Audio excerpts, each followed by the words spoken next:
বন্ধুরা, আজকে আমি দেখাচ্ছি ইলিশ মাছের একটা অভিনব রান্না। মানে এতে সর্ষের তেল পড়বে না, কোনো মশলা নেই, কিছু নেই। এটা অ্যাকচুয়ালি পুজোর প্রথা অনুযায়ী করা। পুজো অর্থাৎ লক্ষ্মী পুজো, সরস্বতী পুজো। বাঙালদের মধ্যে, যারা পূর্ববঙ্গের লোক, তাদের মধ্যে কারুর লক্ষ্মী পুজোয় আছে জোড়া ইলিশের মানে আনা বাড়িতে, আর কারুর আছে সরস্বতী পুজোয়। তা সেটা জোড়া ইলিশ এনে কিন্তু ইলিশের আবার বিয়েও দেওয়া হয়, এবার সিঁদুর টিঁদুর পরিয়ে বিয়ে দেওয়া হয়, বরণ করা হয়। তা সেগুলো আমি আর দেখাচ্ছি না, আমি শুধু কিভাবে রান্নাটা হয় সেই রান্নাটা দেখাচ্ছি। এখানে আমার দু পিস ইলিশ মাছ নুন হলুদ দিয়ে মাখানো আছে। এই ঠিক সেম ভাবেই, যেহেতু এটা রাউন্ড শেপে কাটা, বেগুনটাও কাটতে হবে কিন্তু সেইভাবে রাউন্ড শেপে, সেইভাবেই কেটে দু পিস রেখেছি। এটা আমি নুন হলুদ দিয়ে মাখবো। এইবার আমি দেখাবো কিভাবে রান্নাটা হয়। চলুন এবার রান্নাটা করি। বেগুনটার মধ্যেও একটু নুন দিলাম, সামান্য একটু হলুদ দিলাম, একটু মেখে নেওয়ার জন্য। এটা মেখে রেখে দিচ্ছি। এটা তো হলুদ নুন মাখাই আছে মাছ দুটোয়, আর বেগুন দুটোতেও মাখিয়ে রাখলাম। যতগুলো পিস মাছ হবে ঠিক ততগুলো পিস এইভাবে রাউন্ড শেপে বেগুনের টুকরো হবে। এখানে দু পিস আছে বলে আমি দু পিস নিয়েছি, আমি বেশি নিতে পারবো না নিয়ম অনুযায়ী। আমি ইচ্ছে হলে এখন নিতে পারি, কিন্তু নিয়ম এটা। গ্যাসটা অন করেছি, কড়া দেখুন খালি। এবার আমি জল দিচ্ছি। তেল নেই, ফোড়ন নেই, কিচ্ছু নেই, মাছ অনুযায়ী জল। আমার যেহেতু দু পিস মাছ, সেহেতু জলটা একটু কম দিলাম। এবার জলটা কিন্তু গ্যাস অন করে রেখেছি, গরম হচ্ছে। তার মধ্যে দেখুন সামান্য একটু হলুদ দিয়ে দিলাম। মাছ অনুযায়ী হলুদটার পরিমাণ বাড়াতে হবে, কমাতে হবে, নাহলে স্বাদটা বাজে লাগবে।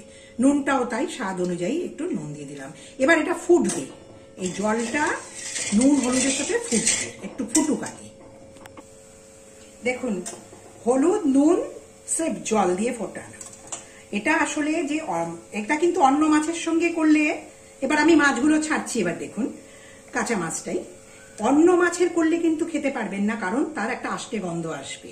ইলিশ মাছ যেহেতু নিজস্ব তেল ছাড়ে, মাছের একটা তেল আছে, সেই জন্যই এই মাছটাকেই নেওয়া হয়েছে, যাতে খেতে পারা যায়। অন্যান্য রান্নার রেসিপি তো বিশাল সুন্দরভাবে করা হয়, খেতে ভালো লাগে, কিন্তু এটাও কিন্তু খুব একটা খারাপ লাগবে না, ভালোই লাগবে। ওগুলোর মতো না হোক, এটাও একটা অন্য স্বাদ। আর আমার বাপের বাড়িতে এটা হয়, কারণ আমার বাপের বাড়ি হচ্ছে বাঙাল। আমি বাঙালেরই মেয়ে, পূর্ববঙ্গে আমাদের বাড়ি ছিল। তা যাই হোক, আমাদের সরস্বতী পুজোর দিন এইটা হবেই।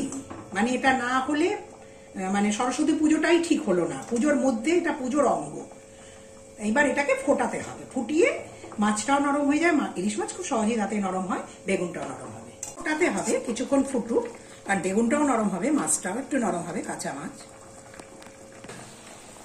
হ্যাঁ দেখুন, রান্না কিন্তু কমপ্লিট, রেডি হয়ে গেছে। বেগুন দেখুন নরম হয়ে গেছে, কুচকে কুচকে গেছে, আর মাছটাও এতক্ষণ সেদ্ধ হয়ে গেছে।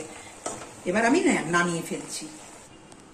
হ্যাঁ বন্ধুরা, দেখুন আমার কিন্তু ইলিশ মাছের এই বেগুন দিয়ে ঝোলটা কমপ্লিট।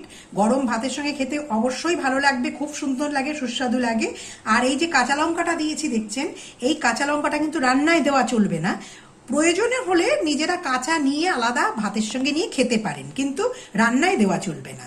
এইভাবে করে দেখুন, খুব ভালো লাগবে, একটা মজার রান্না। আর প্লিজ আমার চ্যানেলটাকে লাইক, শেয়ার, সাবস্ক্রাইব করতে যেন কখনোই ভুলবেন না। Thank you.